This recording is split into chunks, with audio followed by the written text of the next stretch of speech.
శుభోదయం పిల్లలు. నిన్నటి వరకు మనం వ్యాకరణాంశాలు నేర్చుకున్నాం. మీకు రోజు వ్యాకరణమే చెప్తుంటే పాపం కొంచెం ఆసక్తి తగ్గినట్టుగా నాకు అనిపించింది. కాబట్టి కొంత మార్పు చేసి ఇవాళ ఉపవాచకం గురించి నేర్చుకుందాం. ఎందుకంటే మీకు రామాయణం గురించి తెలుసుకోవాల్సిన విషయాలు చాలా ఉన్నాయి. అంటే ఏమేం చదవాలి అనే సందేహము అందరికీ ఉంటుంది. ఇది చదువుదామా, అది చదువుదామా, అరే అది చదవలేదే, ఇది చదవలేదే అని చాలా మీకు ఒకలాంటి కన్ఫ్యూజన్ ఉంటుంది. దాన్ని తీసేయటం కోసం నేను ఇవాళ ఏం చేయబోతున్నాను అంటే 6 కాండల నుంచి ఒక్కొక్క కాండలో మనకి క్లుప్తంగా ఏమేమి విషయాలు ఉన్నాయి అనేది నేను ఇక్కడ రాస్తాను. చదువుతూ రాస్తాను. మీరు వాటిని మనం చర్చించుకుంటూ నేర్చుకుందాం. అవి మీరు నోటు పుస్తకాల్లో రాసుకుంటే మీకు పరీక్షలో ఏ కాండ నుంచి ప్రశ్న వచ్చినా సులభంగా దాని గురించి మీరు సమాధానం రాయగలుగుతారు. అలాగే మీకు కొన్నిసార్లు పారాగ్రాఫ్ ఇచ్చి ఈ పేరా ఏ కాండలోది అని కూడా అడగచ్చు కదా. పేరా ప్రశ్నలు ఇస్తాడు కదా మనకి. ఇచ్చినప్పుడు ఈ పేరా ఏ కాండలోది అని అడిగినప్పుడు చాలామంది తప్పు సమాధానం రాస్తారు గుర్తులేక. కాబట్టి ఇప్పుడు నేను ఈరోజు చెప్పే ఈ అంశాలన్నింటినీ కాండల వారీగా నేను చెప్పే ఈ ముఖ్యమైన అంశాలన్నింటినీ మీరు జ్ఞాపకం పెట్టుకోగలిగితే మీకు అన్ని విధాల ఉపవాచకం నుంచి పూర్తి మార్కులు రాబట్టే అవకాశం ఉంటుంది. ఒక ప్రయత్నం చేద్దాం. సో ఇప్పుడు నేను ఒక్కొక్క కాండలో మనకి ఏ ఏ అంశాల గురించి చెప్పబడిందో రాస్తాను. మీరు రాసుకోండి. అలాగే వాటి గురించి చర్చించుకుందాం, సరేనా? మొదటిది బాలకాండ. మొదటిది బాలకాండం. దీంట్లో మనకి ఏ విషయాల గురించి చెప్పారు?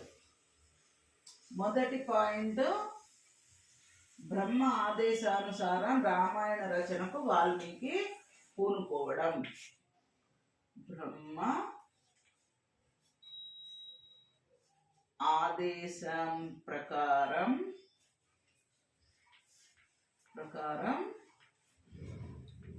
వాల్మీకి రామాయణ రచనకు పూనుకోవడం. పూనుకోవడం అంటే సిద్ధపడటం, అంతే కదా. ఫస్ట్ నారదుడు వచ్చి చెప్తాడు, అసలు ఈ భూమండలం మీద అన్ని సంపూర్ణ లక్షణాలతో ఉన్నవాడు ఎవడయ్యా అంటే శ్రీరాముడు అని చెప్పి, మంచి లక్షణాలతో విలసిల్లేవాడు శ్రీరాముడు అని చెప్పి నారదుడు క్లుప్తంగా చెప్పి వెళ్ళిపోతాడు. తరువాత బ్రహ్మ వచ్చి ఆశ్రమానికి వాల్మీకి మొత్తం వివరిస్తాడు. అవునా? అదే కదా మనం చదువుకున్నాం. వివరించి ఆయన వాల్మీకిని రామాయణ కథ రాయమంటాడు. ప్రజలకు ఉపయోగపడుతుంది. దీంట్లో అన్నదమ్ముల గురించి, భార్యాభర్తల జీవనం ఎలా ఉండాలి, తల్లిదండ్రులను ఎలా చూసుకోవాలి, ఇలాంటివన్నీ అంశాలు స్పృశించటం జరుగుతుంది. దాని ప్రకారం మానవ జీవితము ఎలా ఉండాలి అనడానికి నిదర్శనంగా రామాయణం రాయమని వాల్మీకి బ్రహ్మ ఆదేశించి వెళ్తాడు అనే విషయం మనం తెలుసుకున్నాం. బ్రహ్మ చెప్పారు కాబట్టి, సృష్టికి మూలకర్త ఆయనే కాబట్టి రామాయణం రాయాలనే సంకల్పాన్ని వాల్మీకి సంకల్పించాడు. అది నెక్స్ట్ది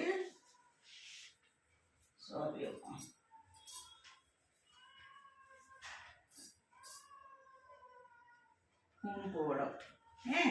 తర్వాతి అంశం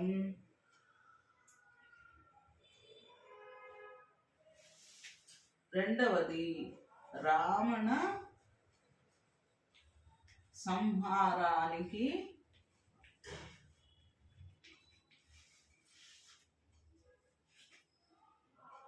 మానవుడిగా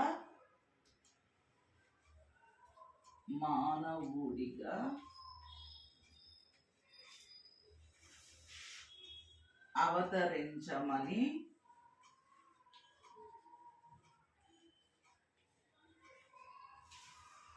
దేవతలు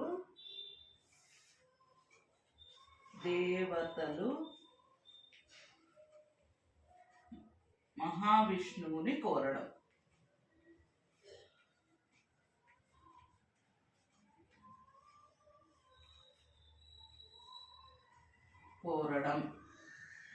కదా, అంతే కదా.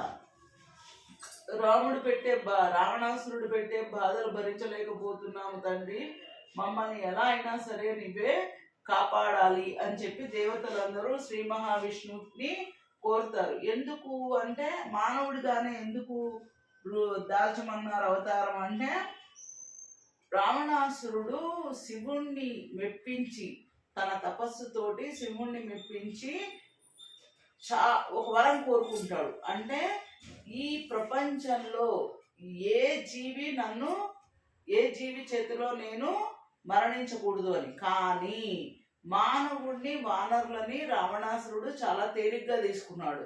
వీళ్ళు ఏం చేస్తారు నన్ను అని. వాళ్ళిద్దరి నుంచి కాపాడమని కోరలే. ఇప్పుడు ప్రతి బలవంతుడికి ఏదో ఒక బలహీనమైన విషయం ఉంటుంది. ఎంత బలవంతుడైనా ఎక్కడో ఒక బలహీనత ఉంటుంది. ఆ బలహీనతను పట్టుకోగలిగితే ఎంతటి బలవంతుడినైనా సరే మనం వంచగలుగుతాం. అలా ఇక్కడ రావణాసురుడు మానవులని, వానరులని తేలిగ్గా తీసుకొని వీళ్ళు తప్ప, అంటే వాళ్ళని తప్ప మిగిలిన వేటి నుంచి తనకి మరణం లేనట్టుగా వరం కోరుకున్నాడు. వీళ్ళని మినహాయించాడు. ఎందుకంటే వీళ్ళు నన్ను ఏం చేస్తారులే అని అహం. అదే దేవతల ఆయువు పట్టు. రావణాసురుడి ఆ బలహీనతనే దేవతలు పట్టుకొని శ్రీ మహావిష్ణువుని కోరారు. రావణాసురుడిని చంపడానికి మానవుడిగా అవతరించండి అని దేవతలు మహావిష్ణువుని కోరారు అనే విషయం తెలిసింది. అలాగే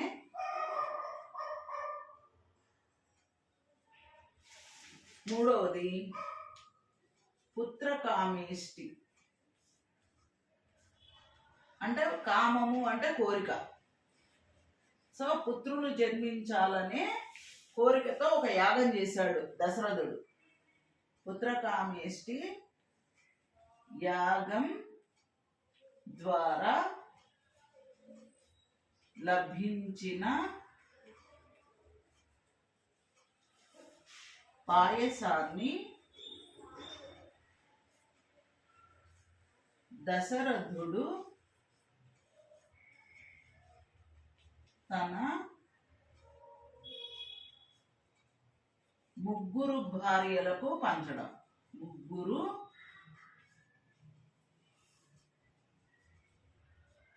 భార్యలకు పంచడం. నేను ఒక్కొక్క పాయింట్ రాస్తూ మీకు వివరిస్తున్నాను, చూడండి. ఇదే మీకు సమాధానాలు. ఇక్కడ రావణాసుర సంహారానికి మానవుడిగా అవతరించమని దేవతలు మహావిష్ణువుని ఎందుకు కోరారో చెప్పారు. అలాగే పుత్రకామేష్టి యాగం ద్వారా లభించిన పాయసాన్ని దశరథుడు తన ముగ్గురు భార్యలకి పంచడం. అంటే దశరథుడికి మొత్తం దేవతలకి సహాయం చేస్తాడు యుద్ధంలో, అన్ని రకాలైనటువంటి విషయాల్లో సంతృప్తి ఉంది. కానీ ఒకటే అసంతృప్తి ఏంటి అంటే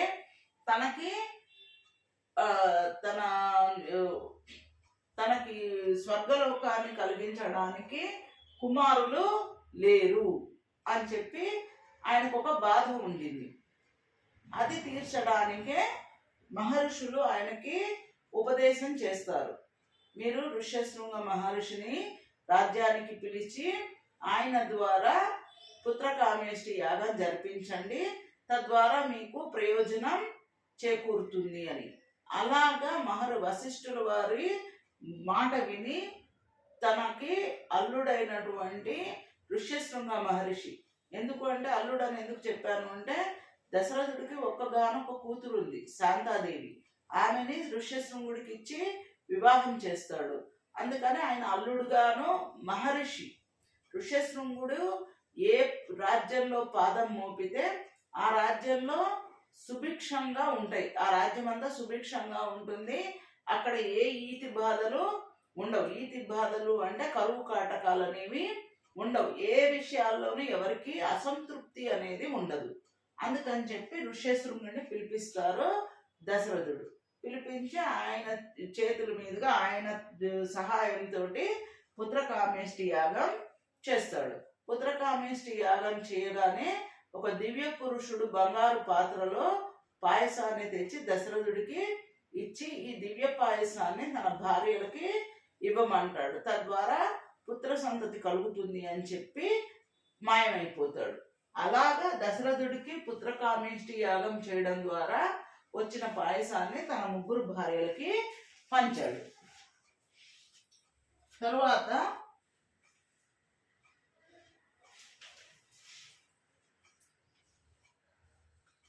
దశరథ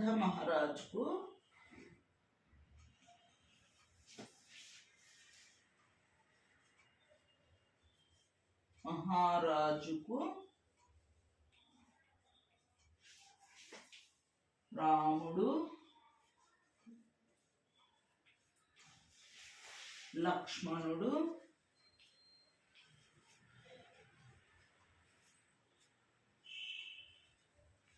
భరతుడు,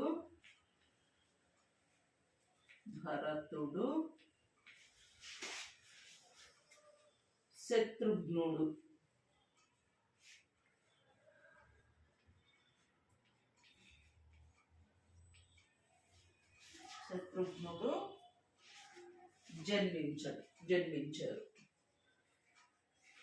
జన్మించడం అవునా. అలాగా వీళ్ళు చక్కగా దశరథుడు పంచిన పాయసాన్ని 3 స్వీకరించిన తర్వాత 9 నెలలు గర్భం నిండిన తరువాత కౌసల్యకి రాముడు, అట్లాగే కైకేయికి భరతుడు, సుమిత్రకి లక్ష్మణుడు, శత్రుఘ్నుడు 2 కుమారులు జన్మిస్తారు. అలాగా 4 దశరథ మహారాజుకి పుత్ర సంతతి లేదని బాధపడుతున్న దశరథునికి ఏకంగా భగవంతుడి దయ వల్ల 4 కుమారులు జన్మించటం జరిగింది. అవునా కదా. తర్వాత ఏం జరిగింది బాలకాండలో మనకి? విశ్వామిత్రుడు యాగరక్షణార్థం రామలక్ష్మణులను తీసుకొని వెళ్ళడం కదా. ఇలా వాళ్ళందరూ జన్మించిన పుత్రులు పుట్టినటువంటి రామ, లక్ష్మణ, భరత, శత్రుఘ్నులు దినదినం ప్రవర్ధమానమవుచు ఎదుగుతున్నారు. అన్ని విద్యల్లో, శస్త్రాస్త్ర విద్యల్లో చక్కగా పరిపూర్ణమైనటువంటి జ్ఞానాన్ని సంపాదించారు.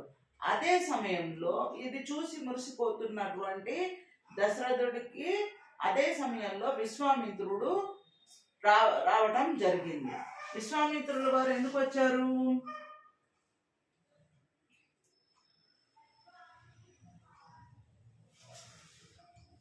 విశ్వామిత్రుడు వచ్చి రామలక్ష్మణులని తాను చేస్తున్న యాగాన్ని రక్షించడం కోసం తన వెంట పంపించమని అడిగారు. విశ్వామిత్రుడు యాగ రక్షణార్థం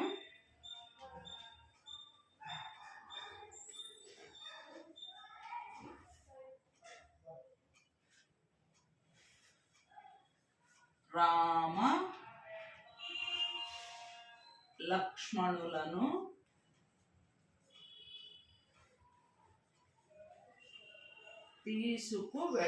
తీసుకెళ్ళడం అంటే మనము రామాయణాన్ని మళ్ళా ఒకసారి పునశ్చరణ చేసుకుంటున్నాం ఈ అంశాల ద్వారా. అయితే ఇలా దశరథుడు ఆనందించే సమయంలో విశ్వామిత్రుడు దశరథుని సభకి రావడం జరిగింది.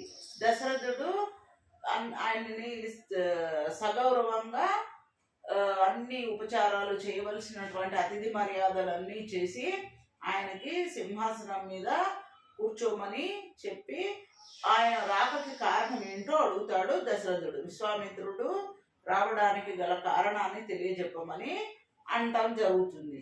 అప్పుడు విశ్వామిత్రుడు తాను ఒక యాగం చేస్తున్నానని, దాన్ని రాక్షసులు చెడగొడుతున్నారని, ఆటంకపరుస్తున్నారు అని చెప్పి దానిని రక్షించటం, రాక్షసుల బారి నుంచి యాగం చేసినంతసేపు రక్షించాలని చెప్పి ఈ రామలక్ష్మణుని, రాముడిని తీసుకెళ్దామని వచ్చానని చెప్పి అడుగుతాడు. కానీ దశరథుడు ఏమంటాడు, వాళ్ళ బదులుగా నేనే వస్తాను, వాళ్ళు ఇంకా పసిపిల్లలు, అంటే తల్లిదండ్రులకి పిల్లలు ఎంత ఎదిగినా ఇంకా చిన్నపిల్లల్లాగే కనిపిస్తారు.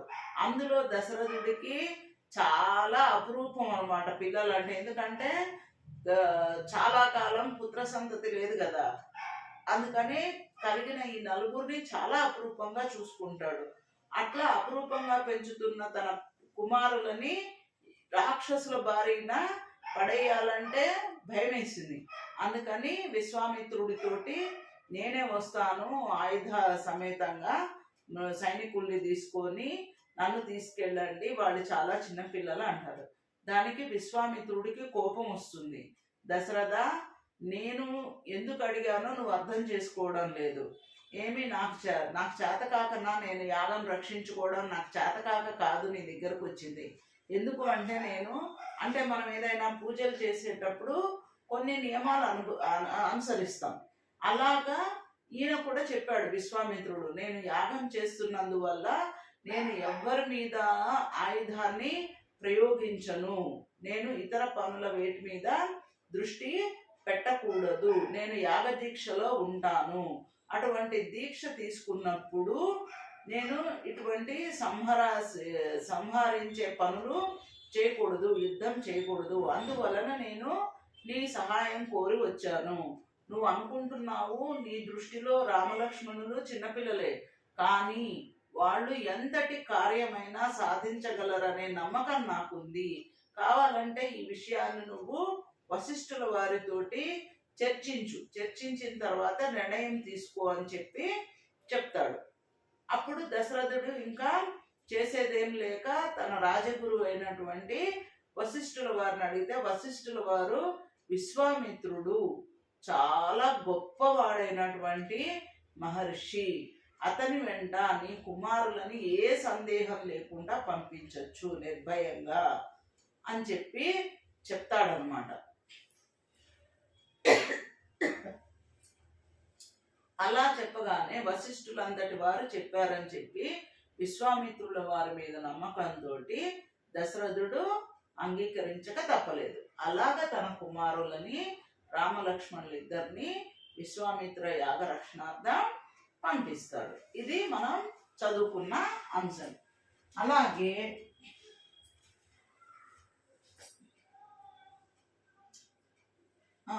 ఇంకో విషయం కూడా చదువుకున్నాం.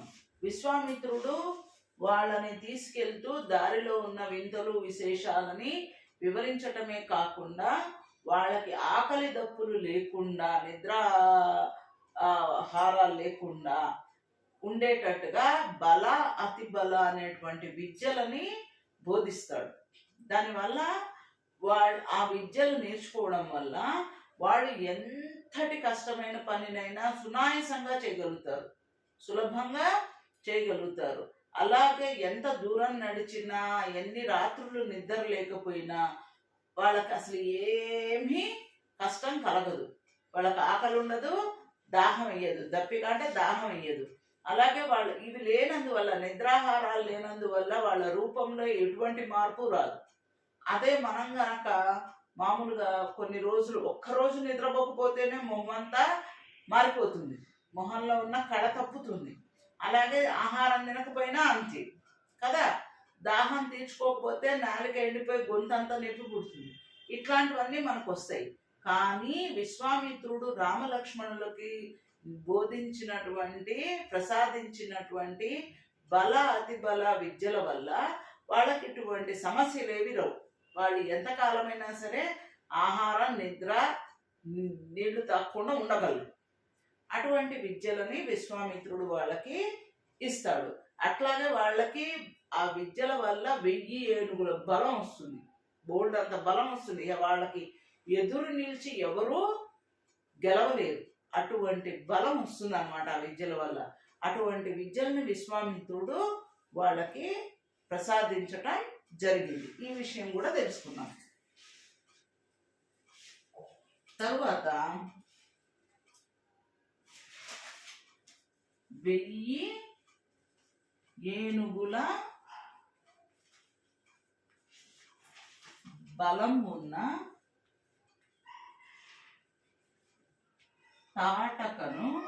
తాటకిని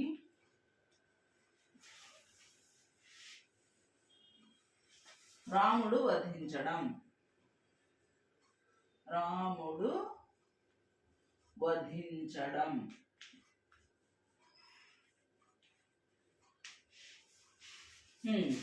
ఇంత బలమున్న తాటకి రాముడిని లక్ష్మణుణ్ణి చంపడానికి వస్తుంది.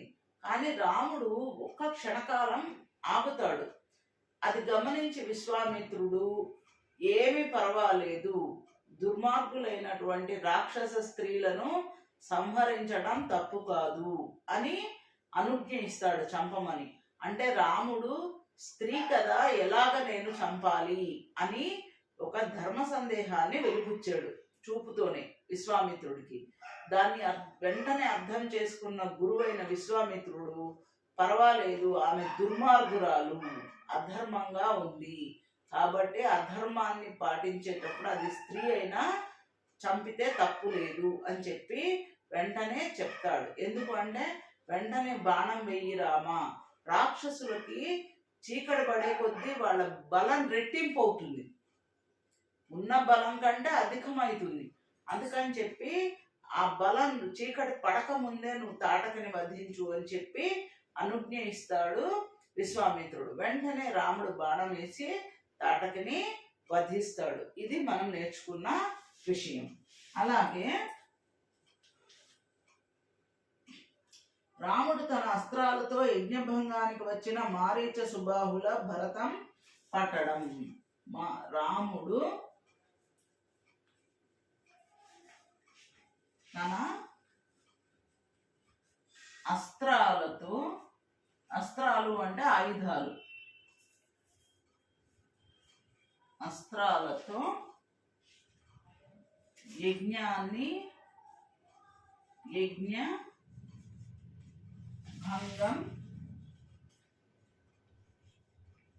భంగం చేయడం అంటే పాడు చేయడానికి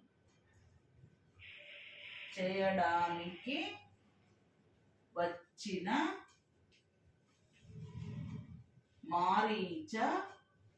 మారీచ సుబాహుల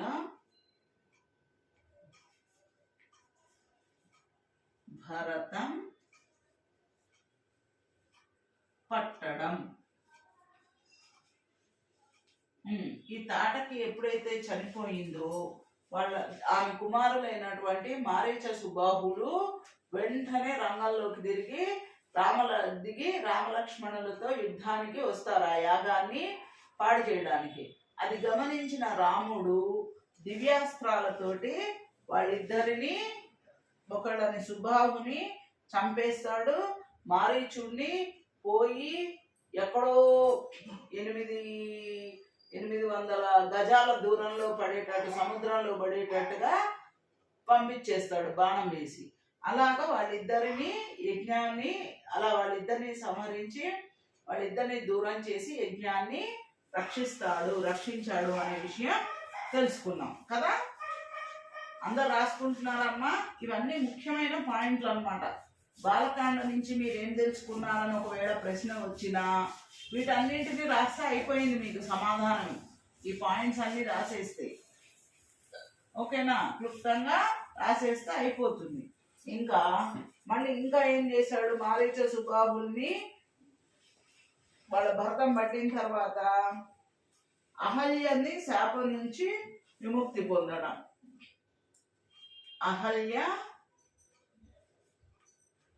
అహల్యకు శాప విమోచనం కలిగించడం. అంటే ఈ కథ కూడా చెప్పుకున్నాం మధ్యలో. కలుగ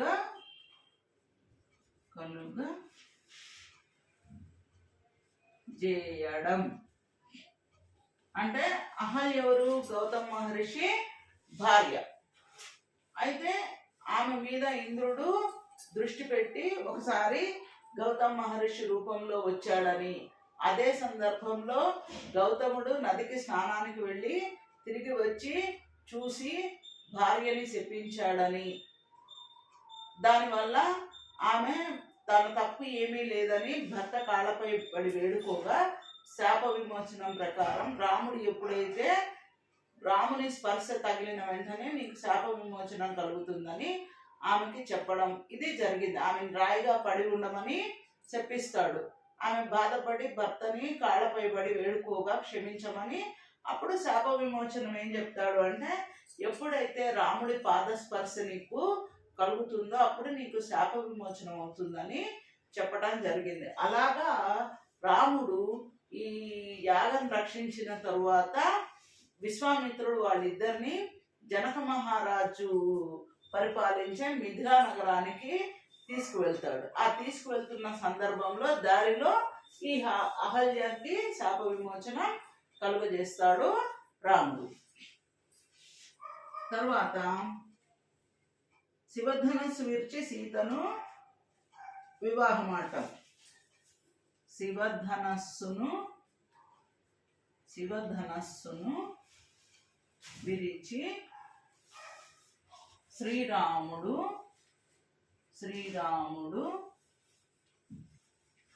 సీతను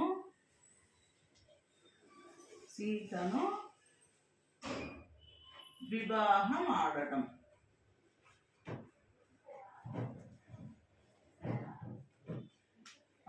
తర్వాత మిథిలా నగరానికి వెళ్ళినప్పుడు విశ్వామిత్రుడి ఆజ్ఞ ప్రకారం అక్కడ ఉన్నటువంటి జనకుడు తనకి ఆల్రెడీ జనకుడు ఏం చేస్తాడంటే, తన దగ్గర శివధనస్సు ఉంది, ఆ శివధనస్సుని ఎవరైతే ఎక్కువ పెడతారో వాళ్ళకి తన కుమార్తె సీతనిచ్చి వివాహం చేస్తానని ఆయన ముందుగానే ప్రకటించి ఉన్నాడు తన కూతురు గురించి, సీత గురించి.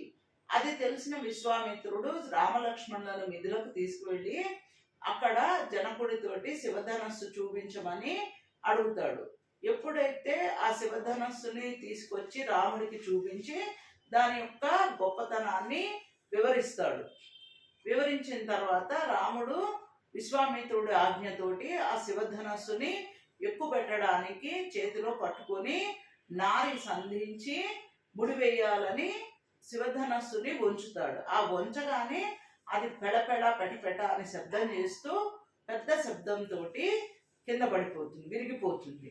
ఆ శబ్దానికి సభలో ఉన్న వాళ్ళందరూ మూర్ఛపోతారు. ఒక్క రామలక్ష్మణులు, విశ్వామిత్రుడు, జనకుడు, సీత తప్పితే మిగిలిన అందరూ కూడా ఆ శివధనస్సు యొక్క శబ్దానికి మూర్ఛపోతారు. ఆ సందర్భంలో అంటే ఆ శివధనస్సు అంత మహిమాన్వితమైంది. శివుడే వీళ్ళ పూర్వీకులకు ఆ ధనస్సుని ఇస్తాడు. ఆ ఇచ్చిన ఆది వారసత్వంగా జనకుడి దగ్గరికి వస్తుంది. అటువంటి శివధనస్సుని శ్రీరాముడు విరచటంతో వెంటనే జనకుడు తాను ఇచ్చిన మాట ప్రకారం సీతని రాముడికి ఇచ్చి వివాహం చేస్తాడు. ఆ విధంగా శ్రీరాముడు సీతని పెళ్లి చేసుకుంటాడు. తర్వాత ఇలా పెళ్లి చేసుకొని ఆయన రాజధానికి బయలుదేరుతున్న సమయంలో ఎదురుగా భార్గవరాముడు ఎదురుపడతాడు. ఇది రాసిన తర్వాత చెప్తా. పరశురాముని సవాలును స్వీకరించి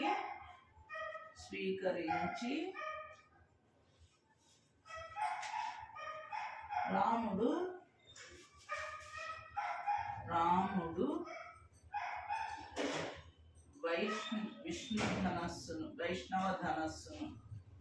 వైష్ణవ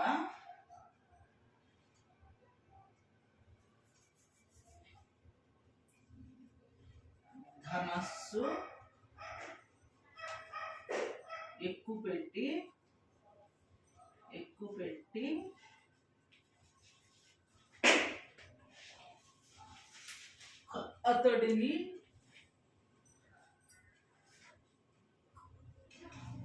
అతడిని ఓడించడం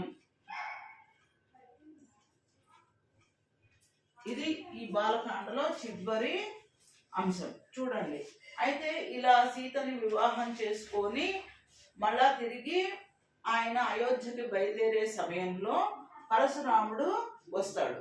వచ్చి నేనే రాముణ్ణి, ఆయనకి భార్గవ రాముడు అని పేరు, నేనే రాముణ్ణి, ఇంకొక రాముడు ఎవరు ఉన్నది ఇక్కడ అని చెప్పి గట్టిగా గర్జిస్తాడు. ఎవడో ఇంకో రాముడు ఉన్నాడట, శివధనస్సును విడిచాడట, ఎవరది అని చెప్పి గర్జిస్తాడు. అప్పుడు రాముడు ముందుకు వచ్చి నేనే స్వామి అని చెప్పి చెప్తాడు. అవునా, శివధనస్సుని ఎప్పుడుదో శివధనస్సును విరిచావు, నీకు నిజంగా అంత ధైర్యం ఉంటే నేను ఇచ్చే ఈ విష్ణు ధనస్సుని విరుచు అని చెప్పి, విరిచి చూపించు అని చెప్పి ఆయన విష్ణువు యొక్క చాపాన్ని రాముడికి ఇస్తాడు, ధనస్సుని.